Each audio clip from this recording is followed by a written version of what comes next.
हमारे स्टूडेंट्स आप सभी का स्वागत है। मैं आपके लाया हूँ BHIE 145 का मोस्ट क्वेश्चन आंसर। स्टूडेंट्स मैं ऐसे क्वेश्चन सजेस्ट करता हूँ जो आपके एग्जाम में आता है। तो आप अगर न्यू है चैनल में तो चैनल को जरूर सब्सक्राइब कर लीजिए, बेल आइकन को दबा लीजिए। अपने दोस्तों के पास भी इसे शेयर जरूर कीजिएगा, क्योंकि सिर्फ इग्नू का ही नहीं, अलग अलग प्रिपरेशन होते हैं क्लास 12 तक के। एंड फिर आपके इग्नू का भी प्रिपरेशन हो किया जाता है यहाँ पे। तो आप लोग चैनल को शेयर कीजिएगा, सभी पढ़ सकते हैं। स्टूडेंट्स इसे आपको ध्यान से समझना है, पूरा वीडियो को आपको अंत तक देखना है। जहां भी आपको समझना है आपको ध्यान से समझना, बैक करना है। और वीडियो को समझने से पहले शांत में आप बैठ जाएं और वहां पे ब्लूटूथ या एयरपोर्ट का यूज करके आप समझें। तो चलिए हम टाइम वेस्ट नहीं करते हैं, समझना स्टार्ट करते हैं। फ्रेंड्स आपका जो कोड है BHIE 145, इसका जो टाइटल है यूरोपीय इतिहास के कुछ पहलू, ये आपके टाइटल है। 1789 से 1945 तक की इसमें स्टोरी दिया गया है, तो ये ध्यान देना। ये आपका स्टूडेंट्स है मोस्ट इम्पोर्टेंट क्वेश्चन आंसर। जो स्टूडेंट दिसंबर 25 में अगर आप एग्जाम दे रहे हैं या जून 26 में एग्जाम देने वाले हैं, आप दोनों के लिए क्या है, ये मोस्ट इम्पोर्टेंट क्वेश्चन है। क्वेश्चन नंबर 1 है स्टूडेंट्स आपका मोस्ट इम्पोर्टेंट क्वेश्चन। आधुनिक यूरोपीय राज्यों की, ये एक मिस्टेक से लिखा गया है, राज्यों की प्रकृति तथा उसकी नौकरशाही के महत्वपूर्ण लक्षणों की क्या करना है, चर्चा करना है। ध्यान समझिए स्टूडेंट्स, आधुनिक यूरोपीय राज्य 18वीं और 19वीं शताब्दी में विकसित हुए थे। इन राज्यों की प्रकृति केंद्रीकृत, संगठित और कानून आधारित थी। राज्य का मुख्य उद्देश्य प्रशासन, सुरक्षा और नागरिक कार्यों की कल्याण को सुनिश्चित करना था। शासन शासन की शक्ति पूरे क्षेत्र में लागू होती थी, ताकि एटम्यू ताकि वो प्रभावी और सुव्यवस्थित हो। ये जो है कि मिस्टेक से लगा, ताकि क्या हो, प्रभावी और सुव्यवस्थित हो।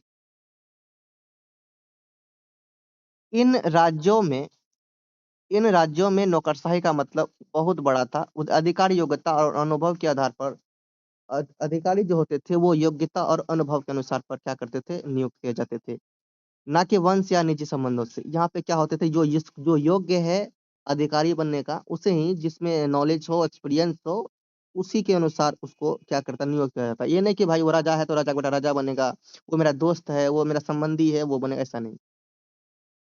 अधिकारियों की अधिकारियों की अस्थायित्व प्रणाली से प्रशासनिक स्थिरता बनी रहती थी और शासन में निरंतरता बनी रहती थी।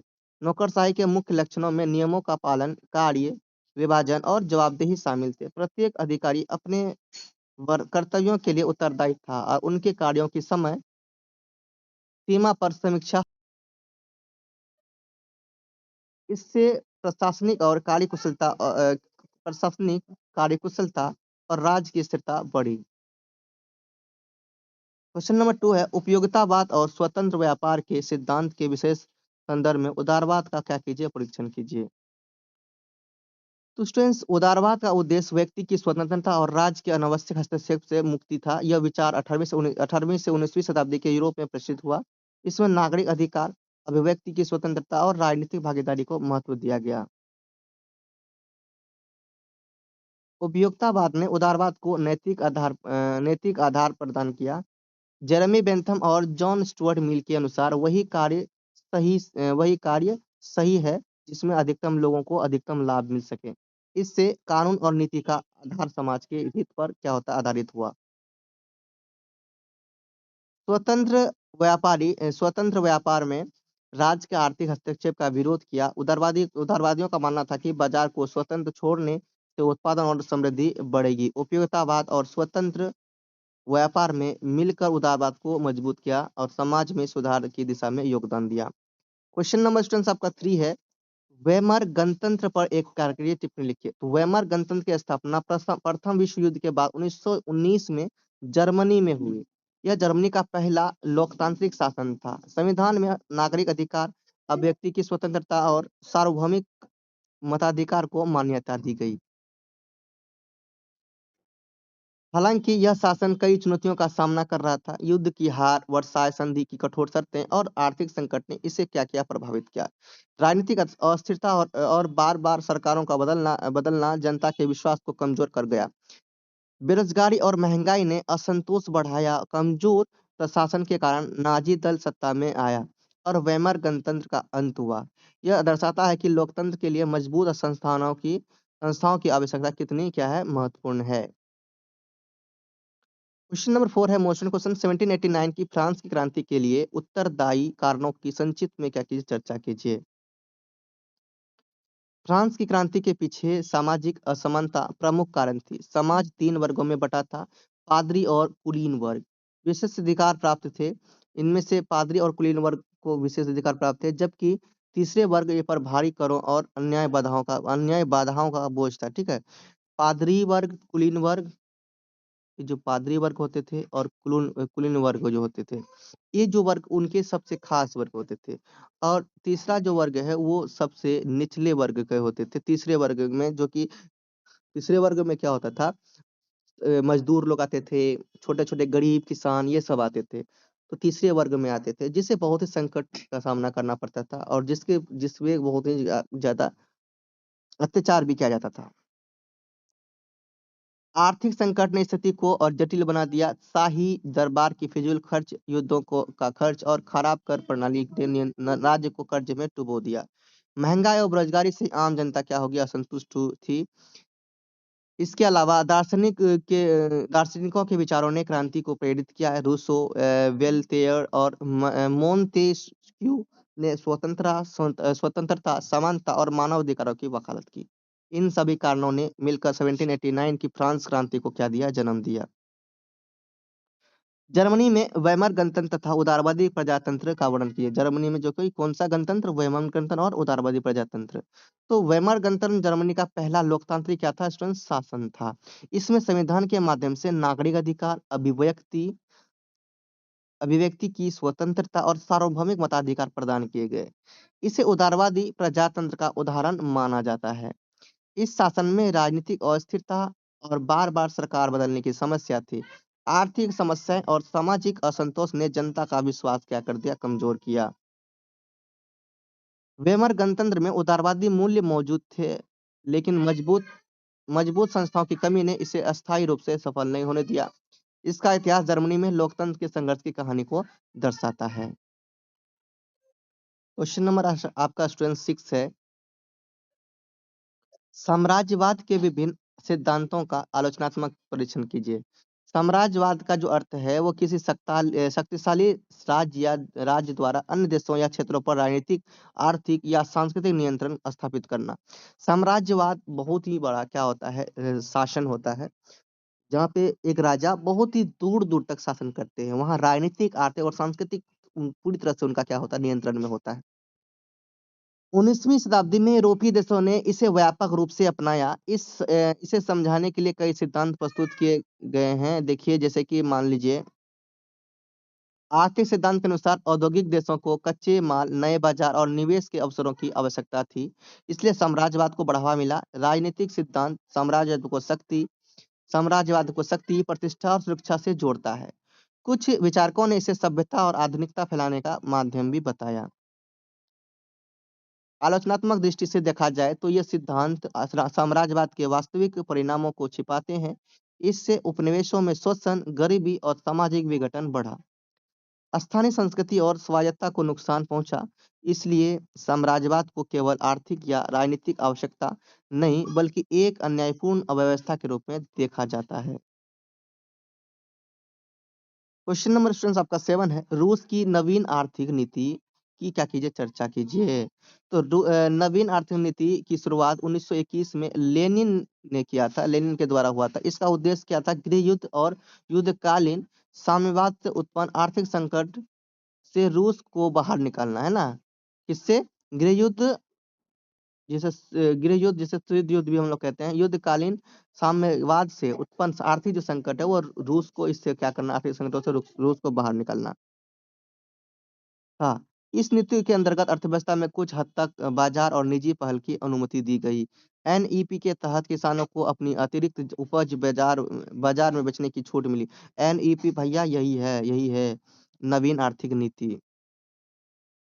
तो एनईपी के तहत किसानों को अपनी अतिरिक्त उपज बाजार में बेचने की क्या मिली? छूट मिली। छोटे उद्योग और व्यापार निजी हाथों में रहने दिए गए, जबकि बड़े उद्योग, बैंक और परिवहन राज्य के नियंत्रण में रहे। आलोचकों का मानना था कि यह नीति साम्यवादी सिद्धांतों से समझौता थी। फिर भी व्यावहारिक रूप से एनईपी ने अर्थव्यवस्था को स्थिर करने में मदद की और आगे की समाजवादी नीतियों के लिए आधार तैयार किया। क्वेश्चन नंबर स्टूडेंट आपका 8 है। यूरोप में राष्ट्र राज्यों के उदय का क्या कीजिए? विश्लेषण कीजिए। राष्ट्र राज्य वह राजनीतिक व्यवस्था है जिसमें राज्य की सीमाएं एक साझा पहचान, भाषा और संस्कृति से जुड़ी होती है। यूरोप में 19वीं शताब्दी के दौरान राष्ट्रवादी विचारकों के प्रसार से राष्ट्रों का क्या हुआ? उदय हुआ। फ्रांस की क्रांति ने समानता और नागरिकता की भावना को मजबूत किया। इसके बाद जर्मनी और इटली में एकीकरण की प्रक्रियाएं शुरू हुई। शिक्षा, सेना और प्रशासन के माध्यम से राष्ट्रीय एकता को क्या मिला? बढ़ावा दिया गया। राष्ट्र राज्यों के उदय से राजनीतिक अस्थिरता और आर्थिक विकास को बढ़ावा मिला, लेकिन साथ ही सीमाओं और अल्पसंख्यकों को लेकर नए संघर्ष भी उत्पन्न हुए। इसके बावजूद राष्ट्र राज्य आधुनिक यूरोपीय राजनीति की आधारशिला बने। क्वेश्चन नंबर 9 है। उपनिवेशवाद से आप क्या समझते हैं? तो उपनिवेशवाद देखिए क्या होता है स्टूडेंट्स, कोई शक्तिशाली देश अगर किसी कमजोर देश पर क्या करे? आक्रमण करे, वहां पे वहां का संस्कृति, वहां का पर्यावरण का उपयोग करे, तो यही उपनिवेशवाद कहलाता है। चलिए इसको समझते हैं। उपनिवेशवाद का अर्थ है कि किसी देश द्वारा दूसरे या क्षेत्र पर नियंत्रण स्थापित कर उसका राजनीतिक और आर्थिक लाभ उठाना। यह प्रक्रिया मुख्य रूप से यूरोपीय देशों द्वारा अपनाई गई। सबसे पहले यूरोपीय देशों ने इसे अपनाया। पहले चरण में खोज और व्यापारिक चौकियों की स्थापना हुई। दूसरे चरण में औद्योगिक क्रांति के बाद कच्चे माल और बाजार की जरूरत के कारण प्रत्यक्ष शासन स्थापित किया गया। तीसरे चरण में प्रशासन, शिक्षा और संस्कृति के माध्यम से गहरा नियंत्रण किया गया। आप सोच सकते हो। उपनिवेशवाद के परिणाम स्वरूप स्थानीय अर्थव्यवस्थाएं कमजोर हो गई और सामाजिक असमानताएं बढ़ी। यद्यपि कुछ आधुनिक संस्थाएं विकसित हुई, फिर भी समग्र रूप से यह शोषण और अधीनता की व्यवस्था की थी। क्वेश्चन नंबर 10 है। 1848 के क्रांतिकारी आंदोलन और यूरोप पर उनके प्रभाव की चर्चा कीजिए। 1848 में यूरोप के कई देशों में एक साथ क्रांतिकारी आंदोलन हुए, जिन्हें 1848 की क्रांतियां कहा जाता है। यानी कि 1848 में बहुत सारे क्रांति हुई थी यूरोप में, इसीलिए इसे क्या कहा जाता है? 1848 की क्रांतियां। इनका उद्देश्य राजनीतिक स्वतंत्रता, संविधान और सामाजिक सुधार प्राप्त करना था। इन आंदोलनों के पीछे आर्थिक संकट, बेरोजगारी और निरंकुश शासन के प्रति असंतोष प्रमुख कारण थे। फ्रांस, जर्मनी, इटली और ऑस्ट्रिया में जनता ने लोकतांत्रिक अधिकारों की मांग की। अधिकांश क्रांतियां तत्काल सफल नहीं हुई, लेकिन इनके प्रभाव दीर्घकालिक थे। संवैधानिक शासन, नागरिक अधिकारों और राष्ट्रवाद की भावना को बल मिला। इस प्रकार 1848 की क्रांतियों ने यूरोप की राजनीतिक चेतना को गहराई से प्रभावित किया। क्वेश्चन नंबर 11 है। 18वीं शताब्दी के मध्य 19वीं शताब्दी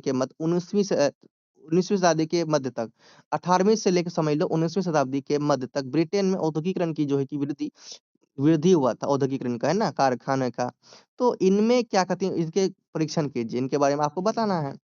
18वीं शताब्दी के मध्य से ब्रिटेन में औद्योगिकरण की प्रक्रिया तेज हुई। इसका मुख्य कारण तकनीकी आविष्कार जैसे स्पिनिंग जेनी, स्टीम इंजन और कड़घा था। इन आविष्कारों ने उत्पादन को तेज, सस्ता और बड़े पैमानों पर संभव बनाया। कृषि क्रांति ने भी औद्योगिकरण को बढ़ावा दिया। कृषि उत्पादन बढ़ने से खाद्य सुरक्षा बनी और बड़ी संख्या में लोग शहरों की ओर आए। पूंजी, कच्चा माल और उपनिवेशों से प्राप्त बाजारों ने उद्योगों के विस्तार में किया की सहायता की। औद्योगिकरण के परिणाम स्वरूप ब्रिटेन आर्थिक रूप से मजबूत हुआ, लेकिन साथ ही साथ मजदूरों की कठिन परिस्थितियां, बल श्रम और शहरी समस्याएं भी बढ़ी। इस प्रकार औद्योगिकरण ने आर्थिक प्रगति के साथ सामाजिक चुनौतियां भी क्या की? पैदा की। क्वेश्चन नंबर 12 है राष्ट्रवाद क्या है? यूरोप में इसके विकास के विभिन्न चरणों पर चर्चा कीजिए। तो राष्ट्रवाद वह भावना होता है जिसमें लोग स्वयं को एक साझा इतिहास, संस्कृति और पहचान से जुड़ा मानते हैं। यह विचार आधुनिक यूरोप में राजनीतिक परिवर्तन का मुख्य महत्वपूर्ण क्या है? आधार बना। तो देखिए राष्ट्रवाद में क्या होता है जो समाज क्या होते हैं एक मत बना के चलते हैं। पहला चरण फ्रांसीसी क्रांति से जुड़ा था। जहां नागरिकता और समानता की भावना विकसित हुई। दूसरे चरण में जर्मनी और इटली जैसे देशों में राष्ट्रीय एकीकरण की प्रक्रियाएं शुरू हुई। तीसरे चरण में राष्ट्रवाद जन आंदोलनों और राजनीतिक संगठनों के माध्यम से मजबूत हुआ।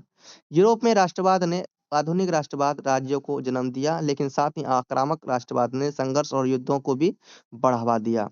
इस प्रकार राष्ट्रवाद एक सकारात्मक और नकारात्मक रूपों में सामने आया। अब स्टूडेंट्स आप देखिए मैंने जो 12 नंबर तक आपको दिया, 12 नंबर तक आपको जो करा ये सभी स्टूडेंट्स 20 मार्क्स वाले क्वेश्चन, कितने मार्क्स वाले? 20 मार्क्स वाले क्वेश्चन, जिसे 4 पेज में आपको लिखना है। अब जो मैं नीचे आपको दे रहा हूँ स्टूडेंट्स, वो जो है आपका 10 मार्क्स वाले क्वेश्चन जो टिप्पणी में पूछे जाते हैं। सो 10 मार्क्स वाले क्वेश्चन के लिए 200 वर्ड लिखना पड़ता है। क्वेश्चन नंबर 13 है बोनापार्टवाद। बोनापार्टवाद नेपोलियन बोनापार्ट से जुड़ी राजनीतिक विचारधारा को दर्शाता है। इसमें एक मजबूत नेता, केंद्रीकृत सत्ता और सेना की महत्वपूर्ण भूमिका भूमिका पर जोर दिया गया। इस व्यवस्था में जनता से समर्थन प्राप्त करने के लिए जनमत संग्रह और राष्ट्रवाद का प्रयोग किया गया। प्रशासनिक सुधार, कानूनी की समानता और राज्य की शक्ति को मजबूत करना इसके प्रमुख लक्षण थे। बोनापार्टवाद ने लोकतांत्रिक मूल्यों को सीमित किया, लेकिन राजनीतिक स्थिरता और प्रशासनिक दक्षता को बढ़ावा दिया। यह आधुनिक आधु, यह आधुनिक यह आधुनिक अधिनायवादी शासन का एक प्रारंभिक रूप माना जाता है। नेक्स्ट क्वेश्चन है स्टूडेंट्स प्रारंभिक समाजवाद।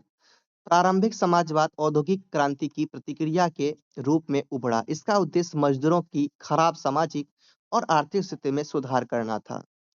सेंट साइमन फूरिये और रॉबर्ट ओवेन जैसे विचारकों ने सहयोग, समानता और सामूहिक कल्याण पर बल दिया। उन्होंने निजी स्वार्थ की बजाय सामाजिक हित को महत्व दिया।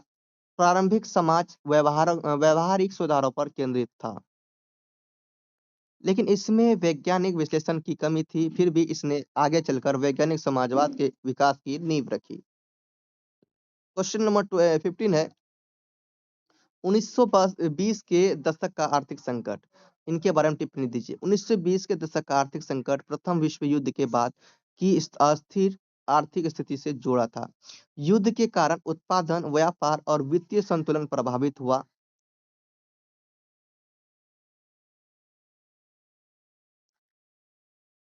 1929 की महामंदी ने इस संकट को और गहरा कर दिया। उद्योग बंद हुए, बेरोजगारी बढ़ी और बैंकिंग व्यवस्था कमजोर हुई। यूरोप और अमेरिका दोनों इससे गंभीर रूप से प्रभावित हुए। इस आर्थिक संकट ने उदारवादी आर्थिक आर्थिक नीतियों पर प्रश्न चिन्ह लगाया और राज्य के हस्तक्षेप को बढ़ावा मिला। साथ ही यह संकट राजनीतिक अस्थिरता और तानाशाही प्रवृत्तियों के उभार का कारण भी बना। विश्व युद्धों के प्रभाव। प्रथम और द्वितीय विश्व युद्ध ने यूरोप की राजनीतिक, आर्थिक और सामाजिक संरचना को गहराई से प्रभावित किया। युद्धों के कारण जन जन की भारी हानि हुई और कई देशों की अर्थव्यवस्था कमजोर हो गई। पुराने साम्राज्यों का पतन हुआ और नई राजनीतिक व्यवस्था सामने आई। सामाजिक स्तर पर युद्धों ने वर्ग संरचना को बदला। महिलाओं की भूमिका बढ़ी, मजदूर वर्ग संगठित हुआ और राज्य की जिम्मेदारियां विस्तृत हुई। युद्ध के अनुभव ने लोकतंत्र, शांति और अंतर्राष्ट्रीय सहयोग की आवश्यकता को स्पष्ट किया। अंतर्राष्ट्रीय स्तर पर राष्ट्र संघ और बाद में संयुक्त राष्ट्र संघ जैसे संगठनों का गठन हुआ। विश्व ने शक्ति संतुलन बदला और यूरोप के स्थान पर अमेरिका तथा सोवियत संघ का प्रभाव बढ़ा। क्वेश्चन नंबर आपका स्टूडेंट्स 17 है। टिप्पणी इस पर टिप्पणी देना है बिस्मार्कवाद पर। तो ध्यान से समझिए। बिस्मार्कवाद जर्मनी के चांसलर ऑटो वॉन बिस्मार्क की नीतियों और कार्यशैली से जुड़ा है। इसका मुख्य उद्देश्य जर्मनी का एकीकरण और राज्य की शक्तियों का मजबूत करना था। अगर आप नहीं जानते हैं कि जर्मनी का एकीकरण क्या है, यूट्यूब पे आप सर्च करेंगे, इसका एनिमेशन वीडियो भी आपको मिलेगा। बहुत अच्छा पावरफुल वीडियो मिलेगा, समझ में आ जाएगा कि जर्मनी का एकीकरण क्या था, क्यों हुआ था और राज्य की शक्ति को मजबूत करना था। बिस्मार्क ने रक्त और लौह लौह की नीति अपनाई, जिसमें कूटनीति के साथ सीमित युद्धों का प्रयोग किया गया। उन्होंने व्यवहारिक राजनीति को महत्व दिया, जिसे क्या कहा जाता है, रियल पॉलिटिक कहा जाता है।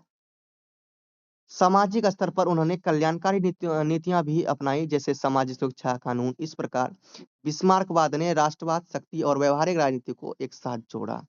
अब आता है क्वेश्चन नंबर 18, शीत युद्ध। देखिए शीत युद्ध क्या है, ये भी समझ आइए। शीत युद्ध द्वितीय विश्व युद्ध के बाद अमेरिका और सोवियत संघ के बीच। देखिए द्वितीय विश्व युद्ध, पहला विश्व युद्ध आपको पता है 1914 1914 से लेकर 1918 तक चला, ठीक है। फिर दूसरा विश्व युद्ध हुआ 1939 को, और 1945 तक चला, 1939 से 1945 तक, तो ये याद रखना, ठीक है। तो ये स्टूडेंट्स आप लोग देखिए कि ये जब कह रहा है, जब द्वितीय विश्व युद्ध चल रहा था, उनके बाद अमेरिका और सोवियत संघ के बीच जो वैचारिक और राजनीतिक संघर्ष था, यह प्रत्यक्ष युद्ध नहीं था, बल्कि शक्ति प्रदर्शन और प्रभाव क्षेत्र की प्रतिस्पर्धा था। शीत युद्ध ऐसा युद्ध था जिसमें दो देश डरते थे। दो देश क्या होते थे, एक दूसरे से डरते थे। सिर्फ दो ही देश नहीं, आप समझ लो दो देश क्या देश है। और वो मैं आपको ये भी बता देता हूँ, देखिए यहाँ पे जो युद्ध हुआ था, अमेरिका और सोवियत संघ। अमेरिका में जैसे कि मान लो यूएसए, संयुक्त राज्य अमेरिका, ठीक है, यूएसए एंड यूएसएसआर, सोवियत संघ, ठीक है। यूएसएसआर क्या है, सोवियत संघ। इन दोनों के बीच चल रहा था, ठीक है। इनके अंदर बहुत सारे देश शामिल थे, और इनके अंदर भी समझ संयुक्त राज्य, पूरी तरह से जितने राज्य, अमेरिका की बात करें तो सिर्फ अमेरिका, एक अमेरिका नहीं, बहुत बड़ा। तो ये दोनों के बीच चल, दोनों बहुत ही पावरफुल थे। लेकिन लास्ट में हार हुई यूएसएसआर की। किसकी हार हुई, यूएसएसआर की, शीत युद्ध में। तो शीत युद्ध में यूएसएस का हार 1991 में के बाद हो गई, 1991, ये बात याद रखना। लेकिन ये ऐसा युद्ध होता था ना, जो जब क्या होता था कि देश में युद्ध की संभावना सिर्फ होती थी, युद्ध होता नहीं था। युद्ध क्या होते थे, विचार से ना, युद्ध डरा के। तो इस तरह से युद्ध होता था, ये नहीं कि भाई सामने किसी को जान मार दिया, है ना, तो इस तरह का युद्ध नहीं होता था, ये बात ध्यान रखना। सैनिकों के बीच लड़ने वाला युद्ध नहीं होता था। तो आगे देखिए, पूंजीवाद और समाजवाद के बीच संघर्ष के कारण सैन्य गठबंधन बने, जैसे नाटो और वार्सा पैक्ट। हथियारों की होड़, परमाणु प्रतिस्पर्धा और प्रचार युद्ध इसकी प्रमुख विशेषताएं थी।